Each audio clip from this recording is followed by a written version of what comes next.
Now at 11, flood emergencies, punishing winds, and multiple tornadoes. Tonight, Hurricane Milton makes landfall as a Category 3 storm.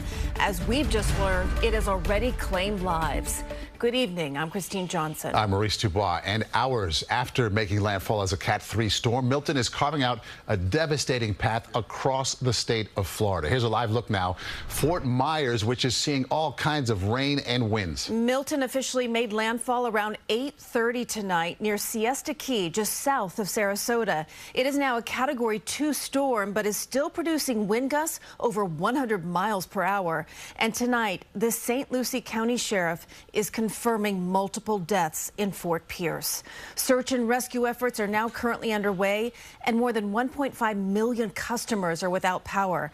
Now, Tampa avoided a direct hit, but flash flooding is a huge concern there. The storm spawned nearly 24 tornadoes earlier in the day. We have team coverage of Hurricane Milton. Let's get straight to senior national weather correspondent Rob Marciano in Bradenton, Florida. And Rob, take us through it all. Like, what's it about? What's it feel like right now? Well, Maurice, we're on the back side of the eye. The eye already came through about an hour and a half ago, and the winds have ramped right back up. So we had winds that gusted over 100 miles an hour in the front side eye wall. And this is what it did to this wall that we were actually using to protect our gear and brace our cameraman against. And luckily he was on that side of the wall and not this side of the wall, because you see what those winds did there. So no doubt there's all sorts of damage all over this part of the county. The landfall of the hurricane coming just about 5 miles due west of us. So that's what we endured in anticipation of the eye. We had some calm in the eye, and now we've got this again. So even though we're not seeing a lot of heavy rain because dry air is wrapped in, we're getting intense winds again, damaging winds again, and we're going to have this for the next couple of hours. The center moving towards just south of Tampa, which is getting the worst of it.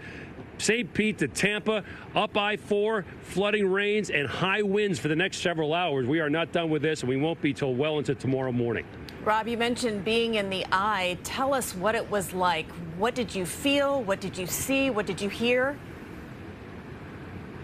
Well, it's a surreal experience, I'll tell you that, Christine. I've been through a couple of them, and you get goosebumps, quite honestly, because you're in this very intense, very tumultuous, a terrifying event in the way of the winds that are damaging, and then all of a sudden the winds start to drip off, and it goes completely calm. The bugs are flying around. You hear birds chirping. It's completely quiet. And it was like that for like 30 or 40 minutes. People were coming out of this hotel to walk their dogs, take that opportunity because they've been cooped up in all day.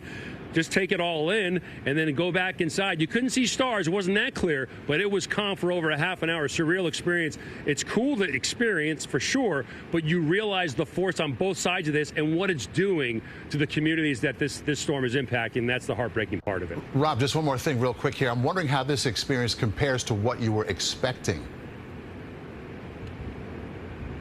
Yeah, it's a good question, Maurice. I was expecting the worst of it, and this is it's right there with it. You know, when it went to Cat 5, 180-mile-an-hour winds, your expectations go, oh my goodness, this is going to be the end of the world. Thankfully, it decreased somewhat, but this is a ferocious storm. As a Cat 3, now a Cat 2, eventually a Cat 1.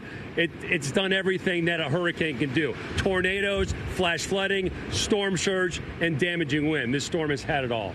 And Rob, as you well know, it's going to become more clear when daylight happens tomorrow. Thank you for that live report. Rob Marciano, our national weather correspondent, reporting from Bradenton. Yeah, really brought it home. You got a good feel for it tonight.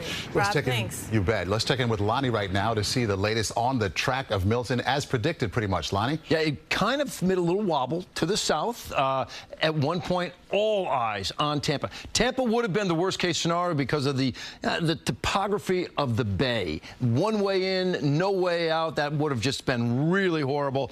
Hurricane Milton is now a Category 2. The winds are at 105 miles per hour. We expected that. Okay, as far as intensity is concerned, we knew when it was a Cat 5 it would get a little weaker as it got closer and closer to shore. It's played out perfectly, came on shore as a Cat 3. That's a major hurricane. Cat 2 right now. And if you take a look at how it all fared in Tampa. Now, that's that topography I talk about. If all that water had been pushed into that outlet, or that inlet, excuse me, it would have been horrible. As it turns out, you ready for this, people?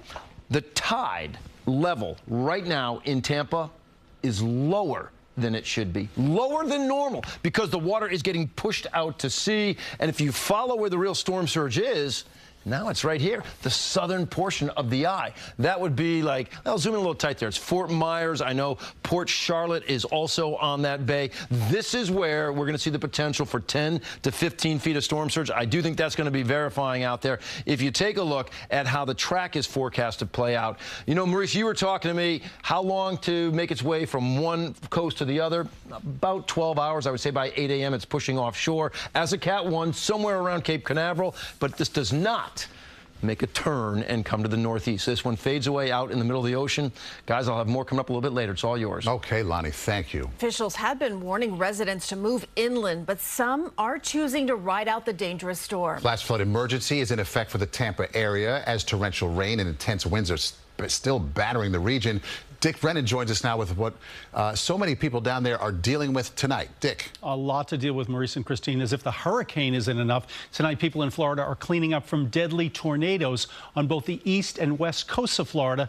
This has so many hope to make it just through the night.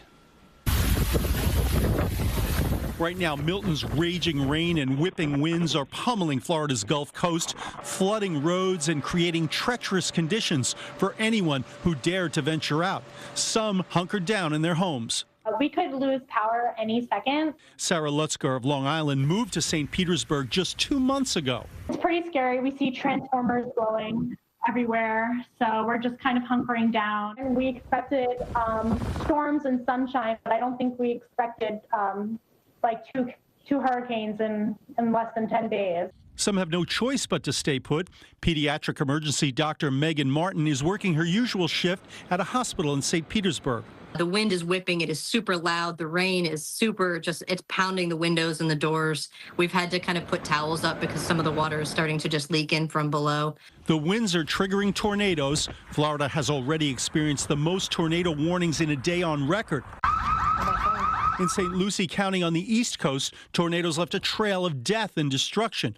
Homes in Fort Myers were flattened. All this happened like instantaneously. This family was inside their home when the tornado touched down. Hit the trees, and we all started going for the hallway. Didn't even make it there in time. Started doop doop, and I heard a piece of glass crack, and it sucked the whole roof off, and I felt the thing suck me up, and I grabbed my kid and my wife and hunkered down. Despite the catastrophic forecasts, even some on exposed barrier islands say they won't leave. We certainly fear the storms and the hurricanes. We just choose to ride it out.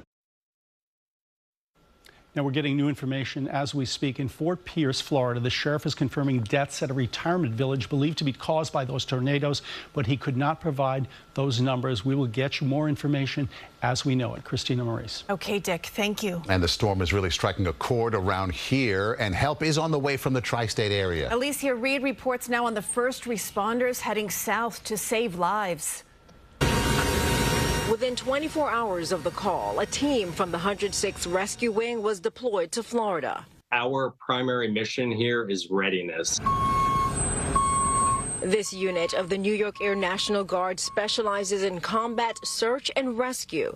One aircraft and a team of up to 24 made the trek on Wednesday. They're trained on advanced trauma care, medicine, swift water and flood type rescue, boats, jumping out of aircraft, vehicles. As the wrath of Hurricane Milton makes its way to Florida, 2 firefighters from the Hoboken Fire Department and Task Force 1 will be on the ground in North Carolina helping families still recovering from Hurricane Helene.